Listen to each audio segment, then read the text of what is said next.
السلام علیکم دوستو، میں امید کرتا ہوں کہ آپ لوگ خیریت سے ہوں گے۔ پاکستان ڈرامہ ورلڈ میں آپ سب کو خوش آمدید۔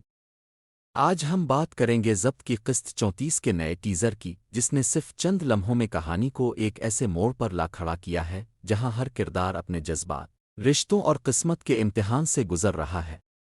یہ ٹیزر صرف ایک جھلک نہیں بلکہ آنے والے بڑے طوفان کی خبر دے رہا ہے۔ ہر منظر میں خاموشی بھی بول رہی ہے اور ہر کردار کی آنکھوں میں چھپا درد بھی۔ سب سے پہلے بات کرتے ہیں الا کی۔ الا ایک ایسے دوراہے پر کھڑی نظر آ رہی ہے جہاں ایک طرف اس کا برسوں کا خواب ہے اور دوسری طرف وہ حقیقت جو شاید اس کی پوری زندگی بدلنے والی ہے۔ اس کے چہرے پر امید بھی ہے، خوف بھی ہے اور بے بسی بھی۔ کیا الا اپنے دل کی آواز سنے گی؟ خاندان کی نفرت اس کی محبت کو ہمیشہ کے لیے دفن کر دے گی؟ اب آتے ہیں احتشام کی طرف۔ احتشام اپنی محبت کے لیے ہر حد تک جانا چاہتا ہے، لیکن سوال یہ ہے کہ کیا صرف محبت کافی ہوتی ہے؟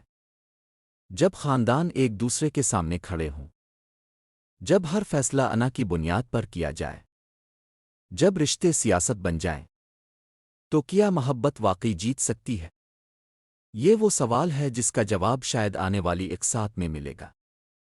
اور اب بات کرتے ہیں اس کردار کی جس نے اس کہانی کو سب سے زیادہ منفرد بنایا ہے۔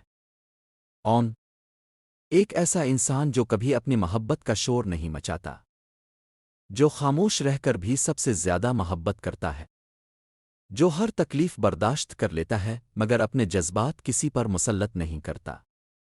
ایسے کردار ڈراموں میں کم ہی دیکھنے کو ملتے ہیں، لیکن سوال یہ ہے، کیا خاموش محبت کی بھی کوئی منزل ہوتی ہے؟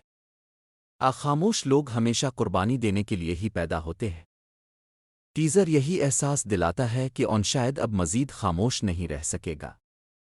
ممکن ہے وہ پہلی بار اپنے دل کی بات کہنے کی ہمت کرے، لیکن اگر اس نے اظہار کر بھی دیا تو کیا الا اس کے جذبات کو سمجھ پائے گی؟ اس کا دل اب بھی صرف احتشام کے لیے دھڑکے گا؟ یہی وہ سوال ہے جو اس ٹیزر کو بے حد دلچسپ بنا دیتا ہے۔ ایک اور بات جو اس ٹیزر میں نمایاں محسوس ہوئی وہ ہے خاندانوں کے درمیان نفرت۔ یہ نفرت صرف بڑے لوگوں تک محدود نہیں رہی بلکہ اس نے نئی نسل کی خوشیوں کو بھی اپنی لپیٹ میں لے لیا ہے۔ سوچنے والی بات یہ ہے، آخر کب تک بزرگوں کی دشمنی بچوں کی محبتوں کا فیصلہ کرتی رہے گی؟ کیا نفرت واقعی کسی کی جیت ہوتی ہے؟ آخر میں سب کچھ ہار جاتا ہے؟ ٹیزر میں کئی ایسے مناظر ہیں جو یہ اشارہ دیتے ہیں کہ آنے والے وقت میں کچھ بڑے راز بھی سامنے آ سکتے ہیں۔ ممکن ہے کوئی ایسا سچ سامنے آئے جس سے پورا خاندان ہل کر رہ جائے۔ ممکن ہے کوئی ایسا فیصلہ ہو جو ہر کردار کی زندگی بدل دے۔ اور شاید کوئی ایسا رشتہ ٹوٹ جائے جسے سب ہمیشہ مضبوط سمجھتے تھے، لیکن دوسری طرف ایک نیا رشتہ بھی جنم لے سکتا ہے۔ ایک ایسا رشتہ جو خاموشی، وفاداری اور قربانی کی بنیاد پر قائم ہو۔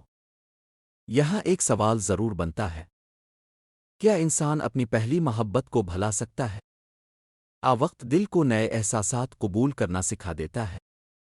اگر الا کی قسمت کا رخ بدلتا ہے، اگر اون اس کی زندگی کا سہارا بنتا ہے، تو کیا الا کبھی اسے دل سے اپنا سکے گی؟ پھر وہ صرف سمجھوتا کرے گی؟ یہ سوال اس پوری کہانی کی اصل جان بنتا جا رہا ہے۔ ایک اور دلچسپ پہلو یہ بھی ہے کہ ہر کردار خود کو صحیح سمجھ رہا ہے۔ کسی کے لیے عزت اہم ہے، کسی کے لیے انا، کسی کے لیے خاندان، اور کسی کے لیے صرف محبت۔ لیکن جب یہ چاروں چیزیں ایک دوسرے کے سامنے آ جائیں، تو آخر جیت کس کی ہوتی ہے؟ میری نظر میں قسط 34 کی سب سے بڑی خاص بات اس کے جذبات ہیں۔ یہ ٹیزر چیخ چیخ کر نہیں بلکہ خاموش رہ کر اپنا درد بیان کرتا ہے۔ اسی لیے اس کے کئی سین دیکھنے والے کے دل پر اثر چھوڑ جاتے ہیں۔ اب بات کرتے ہیں ہماری پیش گوئی کی۔ میرا خیال ہے کہ آنے والی قسط میں ان کا کردار پہلے سے زیادہ مضبوط ہو کر سامنے آئے گا۔ ممکن ہے وہ پہلی بار الا کے لیے کھل کر کھڑا ہو۔ احتشام بھی اپنی محبت بچانے کی پوری کوشش کرے گا، لیکن خاندان کے فیصلے ان دونوں کے لیے نئی مشکلات پیدا کر سکتے ہیں۔ ساتھ ہی ایسا بھی محسوس ہوتا ہے کہ کوئی اہم راز جلد سامنے آنے والا ہے جس کے بعد پوری کہانی کا رخ بدل سکتا ہے۔ اب اصل سوال اب سب سے، آپ کے خیال میں الہ کی قسمت میں کون لکھا ہے؟ احتشام آن کیا خاموش محبت آخرکار اپنی منزل پالے گی؟ خاندانوں کی دشمنی ایک اور محبت کی قربانی لے گی؟ اپنی رائے ضرور کمنٹ سیکشن میں شیئر کریں۔ اگر آپ کو ہماری یہ ریویو پسند آئی ہو تو ویڈیو کو لائک کریں، چینل پاکستان ڈرامہ ورلڈ کو سبسکرائب کریں اور بیل آئیکن ضرور دبائیں تاکہ پاکستان کے ہر نئے ڈرامے کی ریویو اور ٹیزر انالیسس سب سے پہلے آپ تک پہنچتی رہے۔ ملتے ہیں اگلی ویڈیو میں۔ اللہ حافظ۔